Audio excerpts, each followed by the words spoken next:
एक भक्त कहती है बाबा के दरबार में जाके कि हाथ जोड़ी करेली बिनती आए बाबा।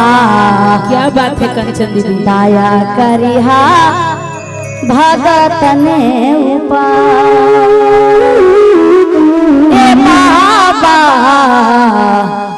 दया करिहा शिष्य ने ऊपर। बात है दीदी, तनी ताली जरा ताली बजा के दीदी, और मीठी मीठी तालियां के साथ कि हाथा जोड़ी करेली बिनती आए बाबा।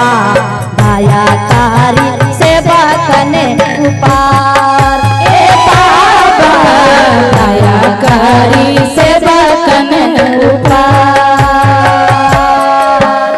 हाथा जोड़ी करेली बिनती आए बाबा। दया करिहा कांचन ऊपर ए बाबा। दया करिहा शिशियन ऊपर ए बाबा।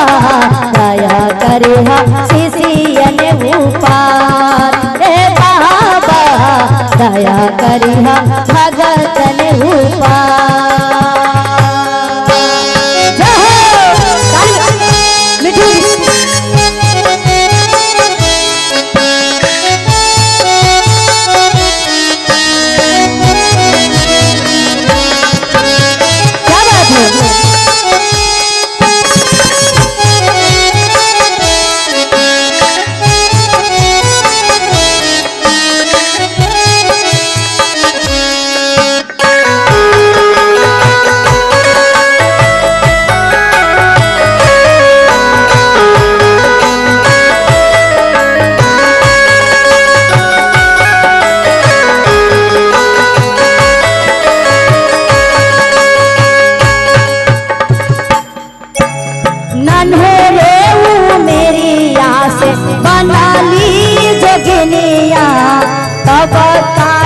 बाबा कैलाया धार हमर दुनिया।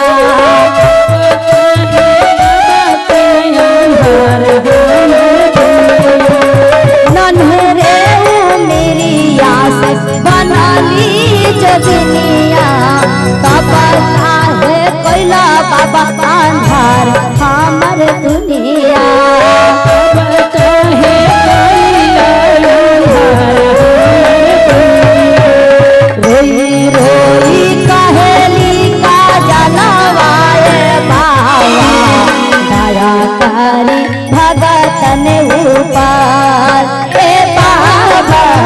दया करी शिशियन ऊपर। रोई कहेली कंचन माए बाबा। दया करी शिशियन ऊपर ए बाबा। दया करी शिशियन ऊपर।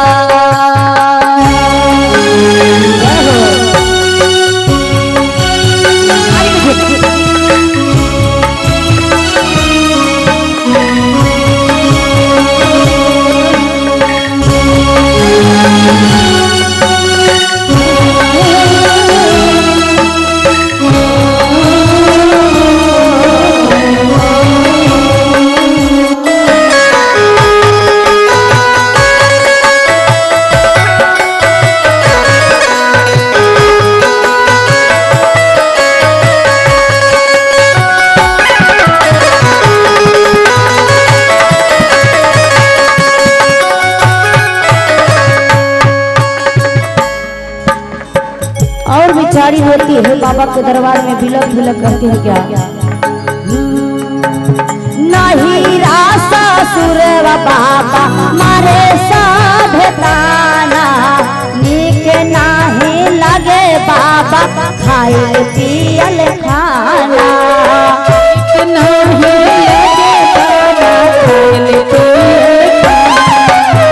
नहीं रासा सुर बाबा मारे साधताना।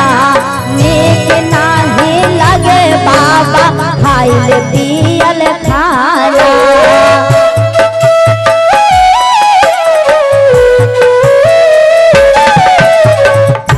बाबा